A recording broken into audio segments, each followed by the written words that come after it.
नमस्कार, मैं हूं दिलीप चौबे। इnktober की यात्रा जारी है। आज छठा दिन है। inktober day 6। तो आज जो प्रॉम्प्ट मिला था उसका नाम है पियर्सिंग बोलते हैं ना, जैसे कान छिदवाते हैं, नाक छिदवाते हैं, तो वो वाला पियर्स है जिसमें हम छेदन, जो हिंदी में बोला जाए, कोई चीज़ को छेद देना। तो मैं बहुत सारी चीज़ें सोच रहा था ये टॉपिक के ऊपर कि कान छेदने से लेके नाक छेदने तक।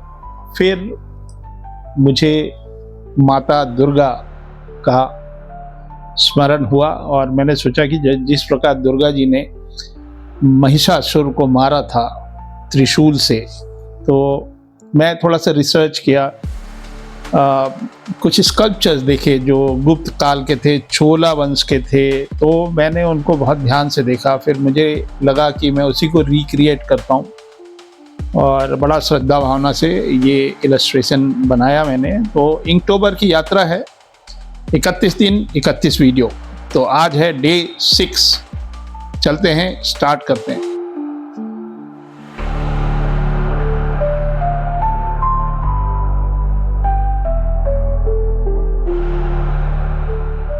तो चलिए अब ड्राइंग स्टार्ट करते हैं। तो ये वाटर कलर वाला पेपर है और इसके ऊपर मैं मैकेनिकल पेंसिल यूज़ कर रहा हूँ टू ड्रॉ। जैसा कि मैंने इंट्रो में बताया कि मैंने कुछ गुप्तकालीन और चोल वंश की मूर्तियों को देखा और उससे थोड़ी प्रेरणा मिली और थोड़ा ऑथेंटिक सा कुछ बन जाता है उससे, चाहे वो ज्वेलरी हो, चाहे जेस्चर हो। ये माता दुर्गा और महिषासुर।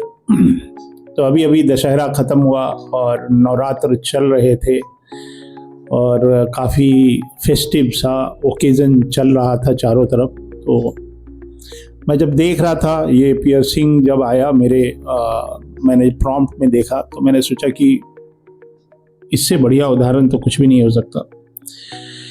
आज के दिन मैं inktober में मेरे को ये मौका भी मिला, तो मैंने प्लान किया है कि इसको पेंसिल से बनाऊंगा, फिर ब्रश से इंक करूंगा, सीधे डायरेक्ट ब्रश यूज़ करूंगा और एक इंक वॉश करूंगा, एक टोन का ही इंक वॉश करूंगा। तो जब बहुत सारे हाथ होते हैं ना, मतलब 8 हाथ बनाने मुझे, तो बड़ा ध्यान रखना पड़ता है कहाँ से शुरू हो रहा है और जेस्चर को भी दिमाग में रखते हैं। तो और मैंने थोड़ा सा क्लासिक वे, जैसे हमारे मंदिरों में जिस तरह की मूर्तियाँ होती हैं, उस तरह की चीज़ कुछ बनाना चाह रहा था। तो पियर्स का मतलब भेदना, या जो भेदन होता है ना, जैसे किसी चीज़ को भेद दिया, निशाने को भेद दिया, इस तरह का एक वर्ड है पियर्स। और एक काम है, ये क्रिया है, मतलब शारीरिक क्रिया है। और ये जो है थोड़ा सा मैं इसको सिंबॉलिक मान लेता हूँ कि भेदन का अर्थ है जैसे अंधकार को चीर देना, असत्य को भेद देना और अन्याय को ख़त्म कर देना, इस तरह की चीज़ें। ये हमारी संस्कृति है, भारतीय संस्कृति में जब हम भेदन की बात करते हैं, मतलब पियर्स की बात करते हैं, तो सबसे पहले दुर्गा माता ही आती हैं दिमाग में, और जिन्होंने अपने त्रिशूल से महिषासुर के सीने को भेद के और संसार को आतंक से मुक्त किया था। एक इनकी कथा भी है, मतलब इनकी एक कहानी है कि जब असुरों का अत्याचार बहुत बढ़ गया था और देवतागण भी असहाय हो गए थे, मतलब उनके पास कोई चारा नहीं था। तो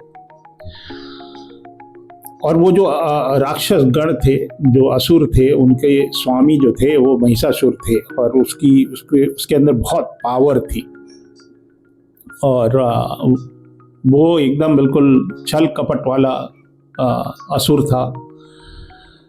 वो ताकत भी उसके पास बहुत थी और वो कभी भैंसे का रूप ले लेता था, कभी पुरुष का रूप ले लेता था, और ये रूप परिवर्तन करने की क्षमता जो थी ना, उसके कारण वो एकदम इमोर्टल था, अजेय था महिषासुर। और सबको युद्ध के लिए उकसाता भी रहता था, और उससे देवता जितने भी हैं, हमारे देवतागण हार मान चुके थे महिषासुर से, और स्वर्ग से लेके पृथ्वी तक एकदम बिल्कुल त्राही त्राही मचा दिया था महिषासुर। तब जितने भी देवता थे उन लोगों ने अपनी शक्ति का संकल्प करके एक अद्भुत सी शक्ति का आह्वान किया।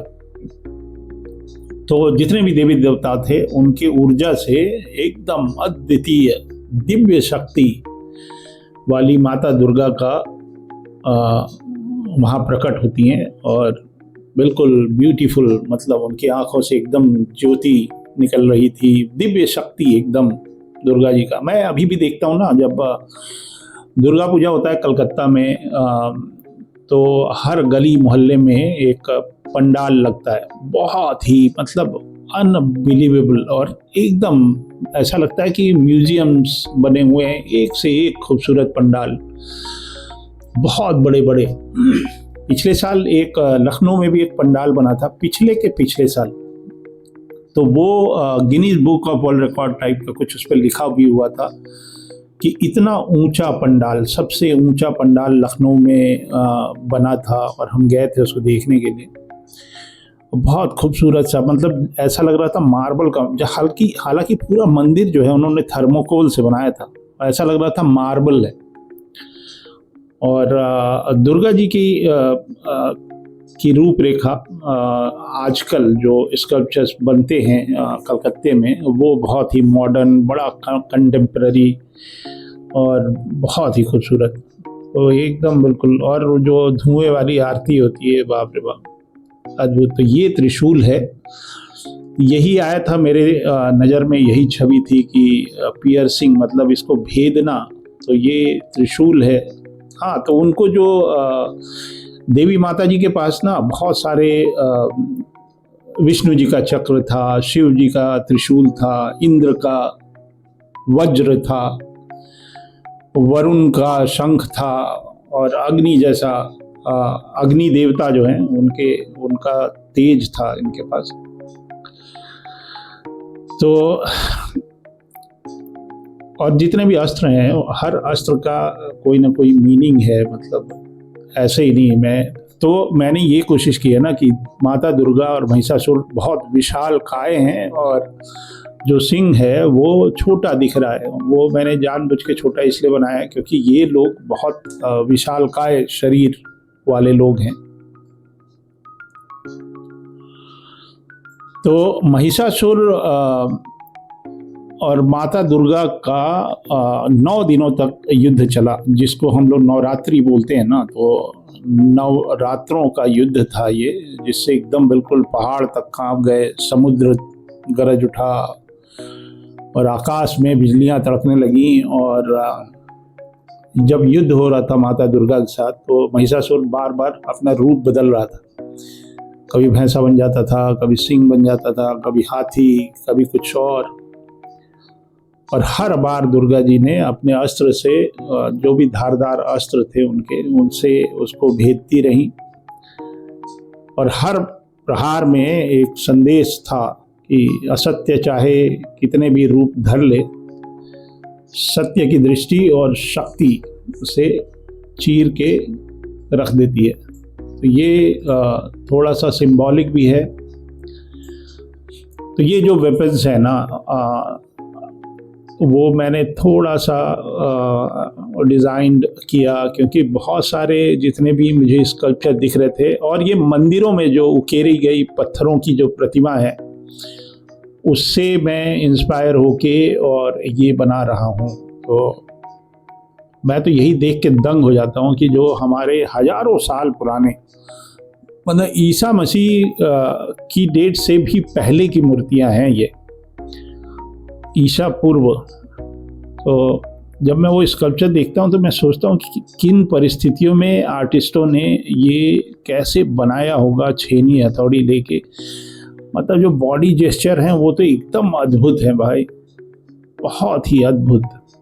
हमारे देश का कल्चर रहा है, और ये आप इन मूर्तियों में जब झांकेंगे तो आपको समझ में आएगा कि हम हजारों साल से हिंदू रीति रिवाजों के और हिंदू देवी देवताओं की मूर्तियां हमने बनाई और अद्भुत काम किया, अद्भुत। मैं तो अगर किसी म्यूजियम में जाता हूँ, स्कल्पचर मतलब मूर्ति कला दीर्घा में जाके और मंत्रमुग्ध हो जाता हूँ। पता नहीं किस लिए हम लोग मॉडर्न आर्ट कर रहे हैं भाई, हमको समझ में नहीं आता। रियलिस्टिक पहले हमारे पूर्वज जो बना के चले गए वो हम तो कर ही नहीं पाते। हम मॉडर्न आर्ट कर करके और अपनी मूर्ति कला को, ये जो अद्भुत मूर्ति कला है वो दिखना भी तो चाहिए। ये देखिए, ये मैं नाग देवता बना रहा हूँ। तो अभी जब मैं गया था अयोध्या, अभी नहीं गया था, मतलब पिछले साल के सितंबर में गया था मैं, तो वहाँ पे मंदिर पे काम चल रहा था। ये हमारी पेंसिल की ड्राइंग हो गई और ये मैं ब्रश से, डायरेक्ट ब्रश से बनाऊंगा। मतलब ये पूरी इंकिंग और सिर्फ एक टोन। तो ये ब्रश से जब आँख बनाता हूँ ना तो सांस रोक लेता हूँ। तो ये माता दुर्गा नीचे देख रही हैं। और तो मैं बता रहा था अयोध्या गए थे ना, तो वहाँ पे मंदिर के अंदर, मतलब जो गर्भगृह है जहाँ पे बाल रूप में श्री रामचंद्र जी विराज रहे हैं, वहाँ पे मूर्तियों में अभी भी काम हो रहा था। तो वहाँ जयपुर के कारीगर लगे हुए थे और सुंदर मूर्तियाँ, मतलब बहुत बड़ी नहीं, मतलब जो खंबे होते हैं ना, पिलर्स। भाई जिन लोगों ने नहीं देखा है, अभी तक अयोध्या नहीं गए हैं, उनको अयोध्या जाना चाहिए, जरूर जाना चाहिए। और अद्भुत छवि, मतलब तो वो जो स्कल्पचर थे वो कम से कम 18 इंच के बराबर होंगे और एकदम डिटेल में, मतलब लाइव वो लोग काम कर रहे थे। जो कारीगर थे, आर्टिस्ट थे, जो जयपुर के थे, और मार्बल में वो छेनी हथौड़ी से और कुछ मॉडर्न गजट से वो बना रहे थे।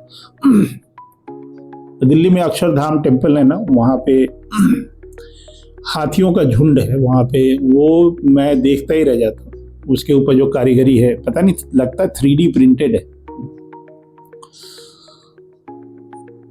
तो महिषासुर से इनका युद्ध चलता रहा नवरात्र में माता दुर्गा का। और फिर वो फाइनली वो टाइम आया, वो क्षण आया जब महिषासुर ने भैंसे का विराट रूप धारण किया और उसकी गर्जना से पूरी पृथ्वी जो है कांपने लगी। और उसने दुर्गा जी को अपने सींगों से घायल करने की कोशिश की, परंतु माता ने उसी क्षण अपनी शक्ति को केंद्रित किया, त्रिशूल उठाया और महिषासुर के सीने को भेद दिया। तो ये पियर्सिंग या पियर्स जब मेरे को प्रॉम्प्ट दिखा तो मेरे दिमाग में बिल्कुल वही छवि आई कि महिषासुर के सीने को भेद दिया इन्होंने त्रिशूल से।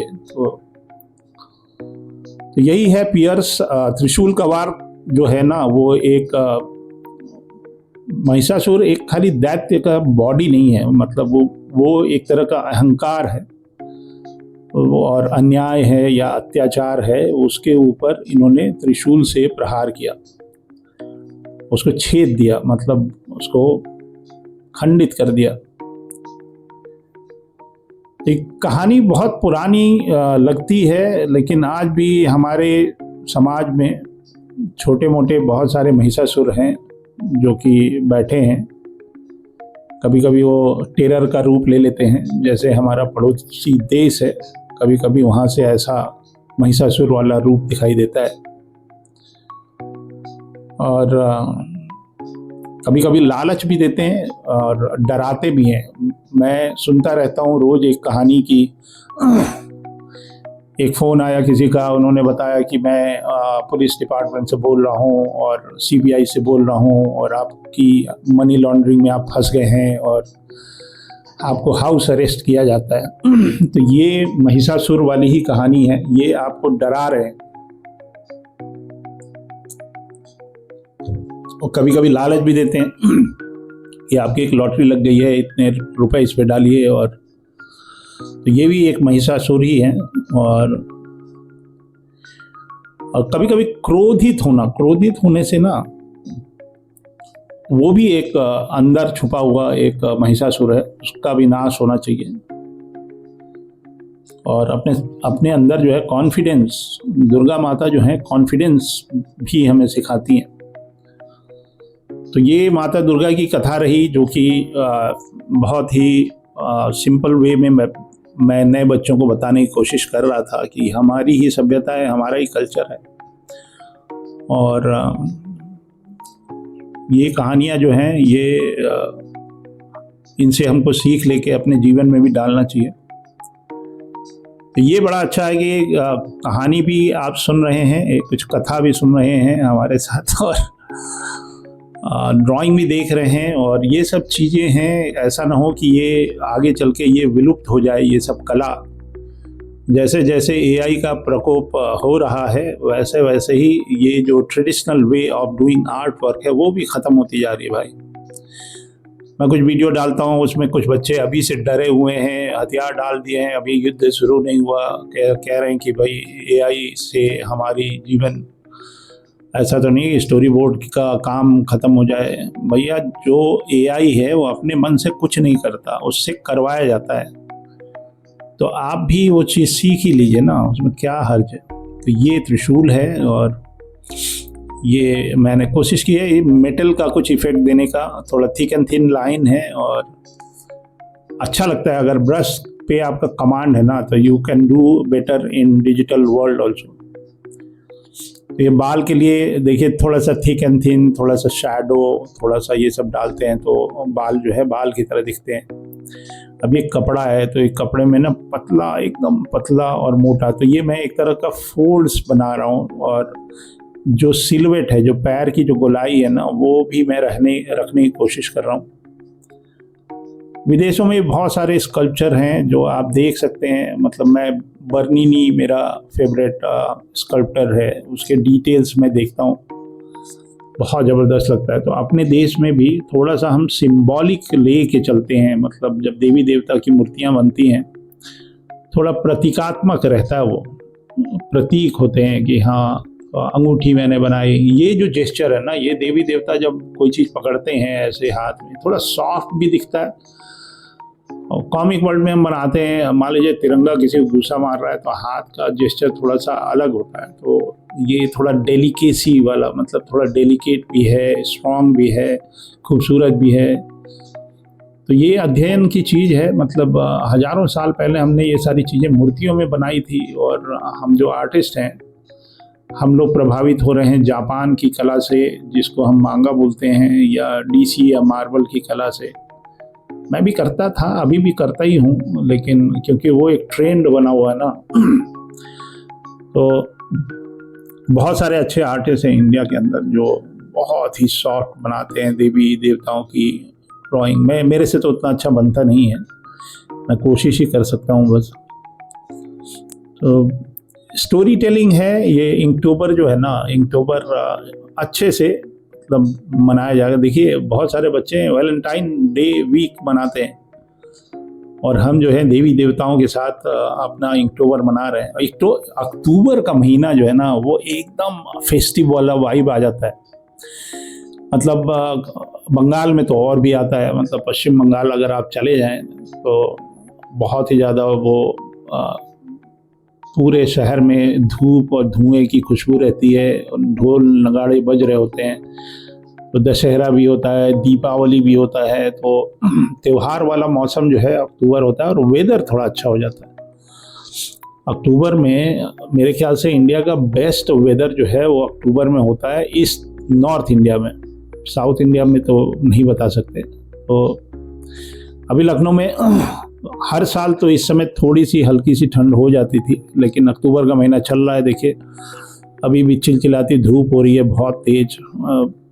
कुछ तो है, मतलब मौसम पहले ठंडा हो जाया करता था। इस समय मुझे याद है जब रावण को जलते देखने जाते थे तो मौसम अच्छा रहता था। तो ये महिषासुर मर्दनी।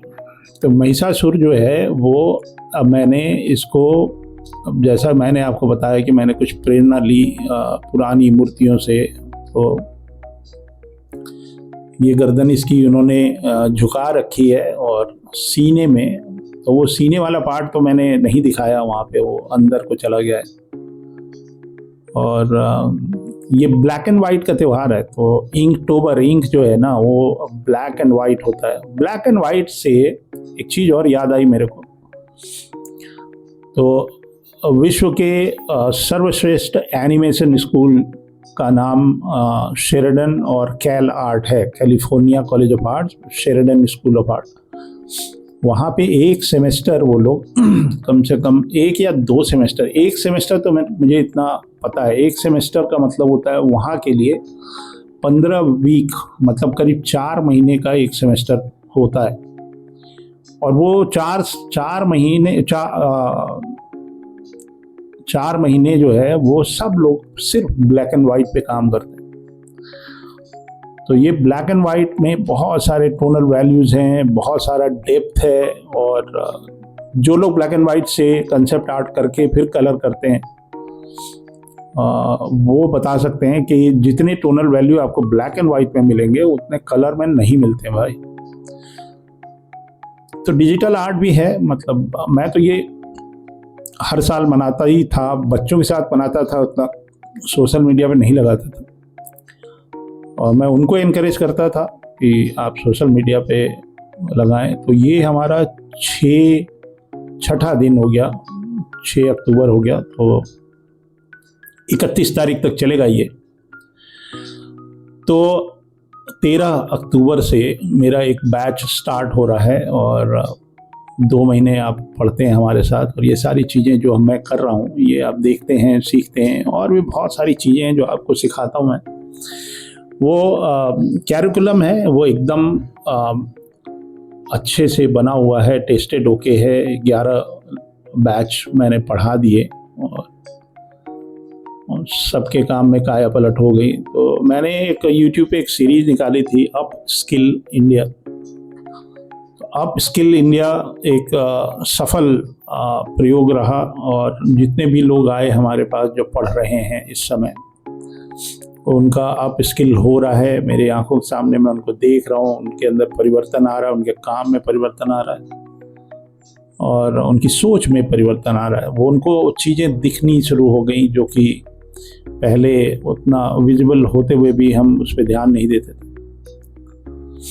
तो ये जेस्चर थोड़ा सा टफ सा है। इस तरह से महिषासुर, मैं चाहता तो और भी बहुत कुछ कर सकता था, लेकिन प्रेरणा ली मैंने गुप्त काल की मूर्तियों से, और मेरे को बहुत अफसोस होता है जब कुछ मूर्तियां मैं देखता हूँ, अद्भुत मूर्तियां हैं, पता नहीं कौन से आतताई ने आके और हिंदू देवी देवताओं की मूर्तियों को तोड़ दिया। एक दुर्गा जी का बहुत ही खूबसूरत स्कल्पचर था, लेकिन उसका फेस तोड़ दिया गया और हाथ तोड़ दिए गए। ये सब चीज़ें खराब हैं, वो एक अभूतपूर्व चीज़ है। फिर भी मैं सोचता हूँ कि मतलब इतनी दुनिया उलट की पुलट हो गई, लेकिन कुछ चीज़ें हमने बचा के रखी हैं। खंडित मूर्तियाँ बहुत हैं, मैं बनारस में भी था, बनारस की गलियों में, मंदिरों में कहीं कहीं पे बहुत पुरानी मूर्तियाँ रखी हुई हैं। तो एक मैंने अभी तक ब्रश एंड इंक मैंने यूज़ किया, थोड़ा सा माइक्रोन लगा के, क्योंकि स्ट्रेट लाइन वगैरह खींचनी है ना, तो ये त्रिशूल की भी जो स्ट्रेट लाइन थी उसके लिए मैंने स्केल यूज़ किया। और ऐसे ही रैंडम सा एक बिल्डिंग, बड़ा खाली खाली सा लग रहा था पीछे, तो मैंने सोचा कुछ डेकोरेटिव बिल्डिंग बना दूं। उसमें जो आर्किटेक्चर है वो प्रभावित है जो हमारी अजंता एलोरा की जो टेम्पल्स हैं या उससे प्रेरणा लेके मैंने कुछ बिल्डिंग बनाई। और थोड़ा सा इंक वॉश करते हैं, बहुत ज़्यादा डेप्थ नहीं देंगे, उससे खाली ये पता चलेगा कि लाइट सोर्स कहाँ से आ रही। तो मैंने टॉप लेफ्ट की लाइट ले ली, 3 टोनल वैल्यू पहले सोचा था मैंने, लेकिन अब सिर्फ 1 टोनल वैल्यू लगा के देखते हैं कि लाइट मेरा डिसाइडेड दिखता है कि नहीं दिखता है। तो मैंने इसी इंक को हल्का सा डाइल्यूट कर लिया पानी के साथ, और ये रोटरिंग का इंक है, रोटरिंग का ब्लैक कलर का ड्राइंग इंक बोलते हैं इसको। आप गूगल वगैरह पर चेक करेंगे तो मिल जाएगा शायद। तो रोटरिंग एक जर्मनी की कंपनी थी, अभी तक इंडिया में उनका माल रखा है। जो भी 80s वाले आर्टिस्ट हैं उनको पता है रोटरिंग का पेन क्या होता है। तो हम भी वैसे ही हैं, उसी ज़माने के हैं। तो बस एक सोर्स ऑफ लाइट है लेफ्ट में, और जहाँ जहाँ पे शैडो दिखेगा, जैसे 2D में 3D का वॉल्यूम में कोशिश कर रहा हूँ, तो बस वहाँ हल्का सा एक टोनल वैल्यू लगा रहा हूँ। और मैं जब लगाता हूँ टोनल वैल्यू तो उसमें पैचेज नहीं आते हैं। जब आप लगाओगे ना तब पैच आएगा। तो यही है, आदमी काम करते करते माहिर हो गया है, तो पैचेज नहीं आएंगे जब मैं लगाऊंगा। तो इतना कॉन्फिडेंस तो है ही है। तो अच्छे से टिप बता दे रहे हैं, उसको अच्छे से डिज़ोल्व कर लीजिए पानी में, और रिपीट मत करिए। यही है टिप। मतलब एक बार लगा दिया तो लगा दिया, उसके ऊपर 4 बार लगाओगे ना तो वो पैच दिखेगा।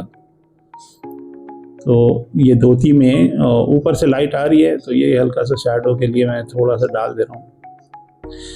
तो उम्मीद कर रहे हैं आप लोगों को ये इनटोबर की सीरीज़ अच्छी लग रही होगी। इसमें बहुत सारी चीज़ें हैं जो कि एक तो शेड्यूल भी है, अपना पढ़ाई भी चल रही है, कोई गैप बिटवीन नहीं है। उन सब चीज़ों के रहते हुए भी ये वीडियोस बना पाना, ये इनटोबर को बोलते ही हैं, वो इनटोबर चैलेंज। तो देखते हैं 31 तारीख तक सब कुछ ठीक ठाक रहे तो ये इनटोबर बेड़ा पार लग सकता है। आप लोग अपना कमेंट वगैरह दिया करिए कि कैसा लग रहा है आपको ये चीज़ें। और जो आपके संपर्क में अगर कोई आर्टिस्ट है, कोई बच्चा जो है वो इस फील्ड में कुछ करना चाह रहा है, तो उसको ज़रूर ये शेयर वगैरह कर दीजिएगा। आपका भी भला होगा और उस बंदे का भी भला होगा, मेरा भी भला होगा। तो शेयर कर दिया करिए, और उससे कुछ ना कुछ तो लोगों को इसमें सीखने को मिलेगा। और आप भी कोशिश करिए, इस साल अगर आपने मिस कर दिया इनटोबर तो अगले साल ज़रूर करिएगा और मुझे टैग करिएगा। मतलब I love to give feedbacks. मेरे फीडबैक बहुत धांसू होते हैं भाई, मेरे स्टूडेंट से पूछ लेना। When I do critic I tell them how to improve also. तो मेरे स्टूडेंट भी के लिए भी ये एक प्रेरणा स्रोत है। मैं लगा रहता हूँ काम पे, तो उससे वो भी मोटिवेट होते हैं, वो भी काम करते हैं, और मैं थोड़ा उनसे आगे रहता हूँ। बच्चों से कंपटीशन नहीं है, मतलब अगर उनके गुरुजी कुछ काम कर रहे हैं तो वो भी प्रेरणा लेके वो भी कुछ करते हैं। तो एक अच्छी सी कम्युनिटी डेवलप हुई है हमारी। जितने बच्चे हमारे पढ़ लिए हैं वो एक अलुमनाई ग्रुप में रहते हैं, कुछ कुछ काम भेजते रहते हैं, कुछ मेरे से फीडबैक ले लेते हैं। जितना मेरे को टाइम मिल पाता है मैं उनका फीडबैक देता रहता हूँ। तो देखिए, एक टोनल वैल्यू मैंने यूज़ किया, सिर्फ एक, ये नहीं कि और इसके अंदर रच रच के और भी वैल्यू डाल के इसको और 3D बनाने की कोशिश करें। ऐसे ही मतलब खाली खाली लग रहा था, तो मैंने सोचा कि इसको एक टोनल वैल्यू इस पर डाल देते हैं, और उससे आर्ट वर्क का एक लेवल बढ़ जाता है, क्योंकि मैंने एक स्टेप उस पर और काम किया। तो ये हमारे टाइगर हैं, सॉरी लायन हैं। तो माता दुर्गा शेर की सवारी करती हैं, और सिंह जिसको हम बोलते हैं, बाघ नहीं शेर। तो इसका भी जेस्चर है, इन्होंने भी दांत अपने गड़ाए हैं इनको। और पीछे जो बिल्डिंग है ना, मैं चाहता था इसमें और पर्सपेक्टिव की लाइन वाइन डाल के और बेहतर करता, बट खाली खाली लग रहा था, इस वजह से मैंने एक बैकग्राउंड कर दिया। और इसमें थोड़ा सा जो हमारा इंडियन आर्किटेक्चर, थोड़ा खासकर राजस्थान का जो आर्किटेक्चर है ना, वो भी प्रेरणा का स्रोत है।